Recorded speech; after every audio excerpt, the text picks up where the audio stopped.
Morning বন্ধুরা, তোমরা সবাই কেমন আছো? আশা করি তোমরা সবাই খুব ভালো আছো।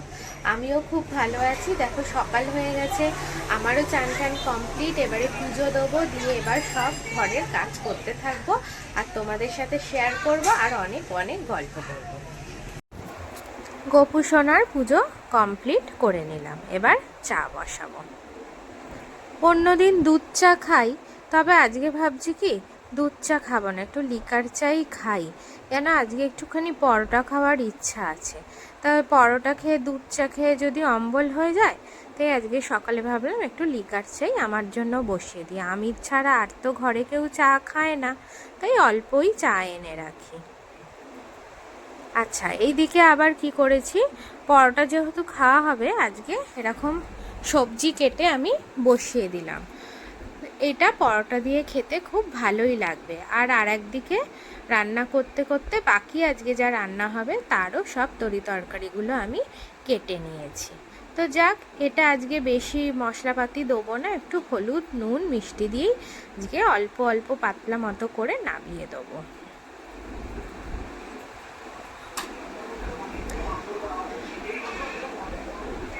মোটামুটি তরকারিটা হোক, আর ওদিক দিয়ে আমি আটাটাও বের করে নিই। সেদিন যে স্মার্ট বাজারে গেছিলাম, ওখান থেকে একটা নতুন আটা এনেছি, আশীর্বাদ আটা। ওটা আশীর্বাদ আমরা খাই, তবে এটা আশীর্বাদ সিলেক্ট আটা এনেছি। দেখি কোনো দিন এটা আমরা খাইনি, এবার আটাটা মেখে দেখি যে কী রকম কী হয়।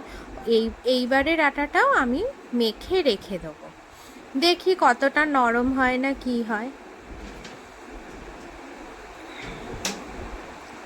তো ভালো করে আমি গরম জল দিয়েই আটাটা মেখে নিয়েছি।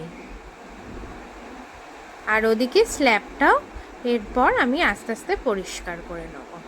আচ্ছা, এবার আমি রুটি করছি। আমার জন্য পরোটা করব, কিন্তু ওদের জন্য আমি রুটি করব। তবে জানো তো, পরোটায় না আমি ত্রিকোণা পরোটা একদম বেলতে পারি না। তো তার জন্য আমি একদিন একটা বুদ্ধি খাটিয়েছি, দেখি তো এভাবে করা যায় কি না। তাই মাঝখান থেকে দেখো ধার বরাবর আমি ছুরি দিয়ে কেটে নিয়েছি। কেটে নিয়ে এবার এটাকে ফোল্ড করে করে আমি ত্রিকোণা করে নেব। দেখো বেশ ত্রিকোণা হবে, আর তিনটে চারটে ভাঁজও হবে, আর তার জন্য কিন্তু পরোটাটা বেশ ফোলা ফোলাও হবে।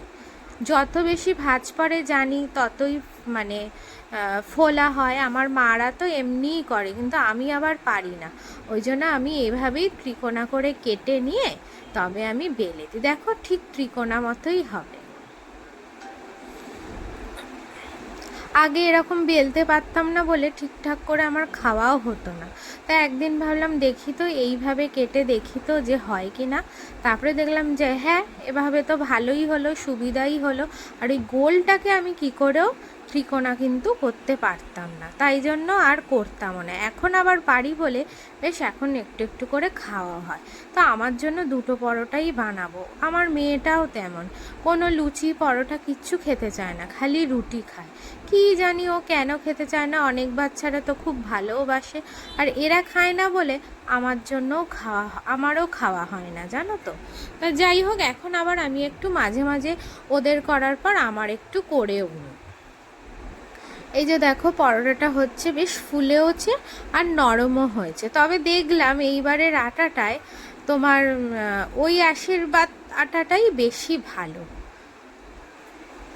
টিফিন খাওয়া কমপ্লিট, এরপর আস্তে আস্তে রান্নাটা বসাবো। আগে একটুখানি চা খেয়ে নেবো, চা খেয়ে নিয়ে একটু পাখার তলায় বসে তারপর করবো। কেন রান্নাঘরে এত গরম লাগে, এত দুদিন ধরে গরম পড়েছে এখানে, যে পুরো অস্থির হয়ে যাচ্ছি। তাই আজকে প্রায় 11টা বাজতে যায়, অনেকটাই দেরি হয়ে গেছে।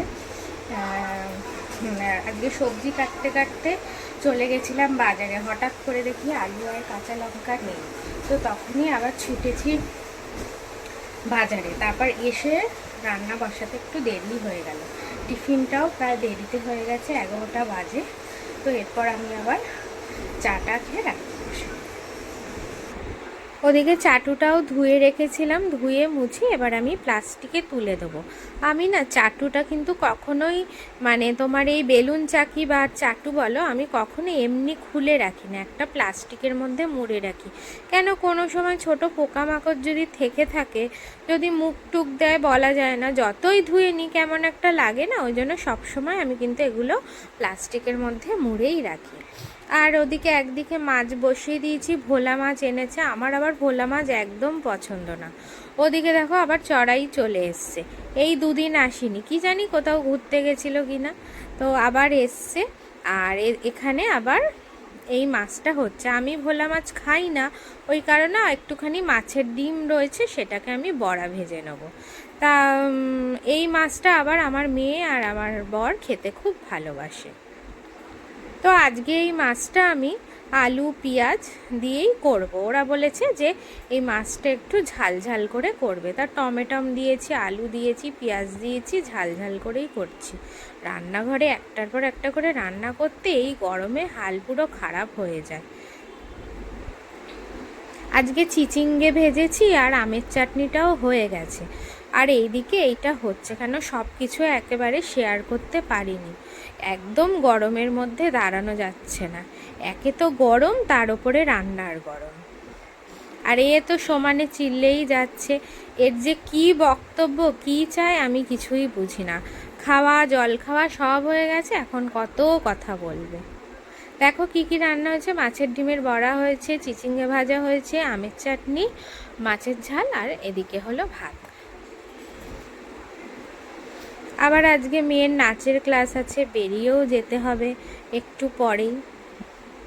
তো সন্ধেবেলা ওকে টিফিন ডিম পাউরুটি করে দিলাম, কেন নাচে যাবে, না খেয়ে গেলে কিছু হয়।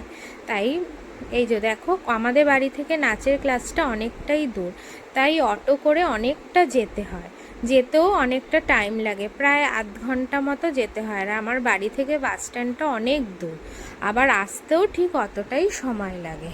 তো আজকে রাস্তাটা মোটামুটি, যাওয়ার রাস্তাটা মোটামুটি ফাঁকাই ছিল, আসাটা জানি না কেন আজকেও দেখছি আবার কিসের যেন মিছিল বেরিয়েছে। যাক, পৌঁছে তো যাই, তারপর নয় আসাটা দেখা যাবে।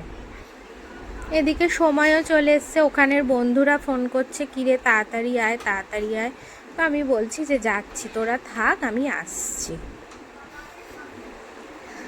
পৌঁছে গেছি, ও ঢুকে গেছে। এই যে আমার সব বন্ধুরা একসাথে, তো একদিনই গল্প করা হয়, অন্য দিন তো আর হয় না।